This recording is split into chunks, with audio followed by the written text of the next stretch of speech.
રાજકોટમાં બનેલી ગોઝારી દુર્ઘટના જેમાં ટીઆરપી ગેમ ઝોનમાં 28 લોકોએ પોતાના જીવ ગુમાવ્યા, 28 પરિવારોએ જેવી રીતે આ દુર્ઘટનામાં પોતાના વહાલા સોયા દીકરા દીકરીઓ ગુમાવ્યા, તેના કારણે હવે રાજ્ય સરકાર એક્શન મોડમાં જોવા મળી રહી છે।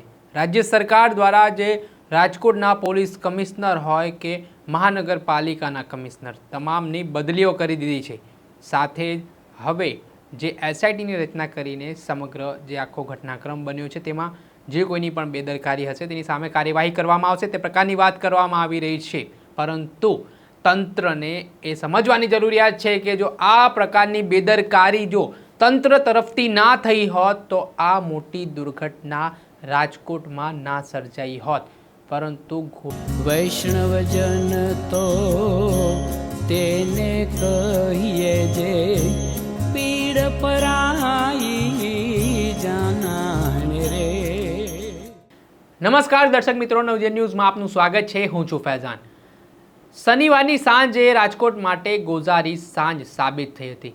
રાજકોટના ટીઆરપી ગેમ ઝોનમાં જે ભીષણ આગ લાગવાની ઘટના સામે આવી, આ ઘટનામાં 28 લોકોના મોત નીપજ્યા। તેની પાછળ તંત્ર અને સંચાલકોની બેદરકારી એક મોટું કારણભૂત માનવામાં આવી રહ્યું છે।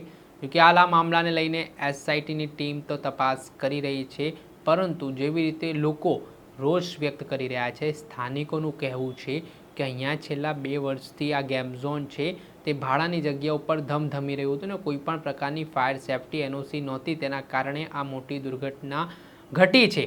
શું તંત્ર આની રાહ જોઈ રહ્યું હતું તેને લઈને પણ સવાલ ઉઠી રહ્યા છે। જે નવાઈની વાત તો જે સામે આવી છે કે રાજકોટના પૂર્વ મનપા કમિશનર, જિલ્લા કલેક્ટર તેમજ પોલીસના ઉચ્ચ અધિકારી દ્વારા આ ગેમ ઝોનની મુલાકાત લેવામાં આવી હતી। તેને લઈને ગુજરાત હાઈકોર્ટે પણ આ બાબતે ગંભીર નોંધ લીધી હતી ને હાલ આ સમગ્ર જે ઘટનાક્રમ બન્યો હતો જેમાં ગુજરાતના ગૃહ રાજ્યમંત્રી અને ગુજરાતના મુખ્યમંત્રી ભૂપેન્દ્ર પટેલ દ્વારા ઘટનાનું નિરીક્ષણ કરવામાં આવ્યું હતું। ત્યારબાદ આજે ગાંધીનગરમાં બપોર સુધી મહત્વપૂર્ણ બેઠક ચાલી હતી ને આ બેઠકમાં જવાબદાર જે અધિકારીઓ રાજકોટ મ્યુનિસિપલ કોર્પોરેશનના હતા તેમની સામે સસ્પેન્ડની કાર્યવાહી કરવામાં આવીને ત્યારબાદ રાજકોટના પોલીસ કમિશનર છે રાજુ ભાર્ગવ તેમની તાત્કાલિક અસરથી બદલી કરી દેવામાં આવી છે। સાથે જ જે રાજકોટના એડિશનલ પોલીસ કમિશનર છે વિધિ ચૌધરી તેમની પણ બદલી કરી દેવામાં આવી છે। રાજકોટના ડીસીપી છે સુધીર દેસાઈ તેમની પણ બદલી હાલના તબક્કે કરી દેવામાં આવી છે, જેના કારણે પોલીસ બેડામાં પણ અનેક ચર્ચાઓએ જોર પકડ્યું છે। હાલ રાજકોટના નવા પોલીસ કમિશનર તરીકે અમદાવાદના સેક્ટર 2ના જે પોલીસ જોઈન્ટ કમિશનર છે બ્રિજેશ ઝા તેમની નિમણૂક કરવામાં આવી છે।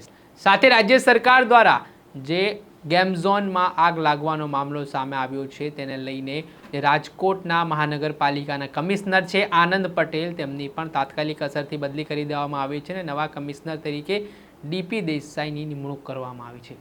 હવે એક બાદ એક જે અધિકારીઓ પર ગંજીપો બદલીનો ચાંપ્યો છે ને હવે તેમની સામે લોકો દ્વારા તેમજ જે વિપક્ષી પાર્ટીના નેતાઓ છે તેમના દ્વારા પણ માંગ કરવામાં આવી રહી છે કે આમાં ફાયર વિભાગના જે અધિકારીઓ છે તેમના દ્વારા કોઈપણ પ્રકારની તકેદારી છે તે ફાયર એનઓસી કે પછી ફાયરના જે સાધનો છે તેને લઈને કોઈ પણ ચકાસણી કરવામાં નથી આવી તો તેમની સામે પણ કાર્યવાહી કરવામાં આવે, જે લોકો જવાબદાર છે તેમનું પણ એફઆઈઆરમાં નામ નોંધવામાં આવે તે પ્રકારની માંગ કરવામાં આવી રહી છે।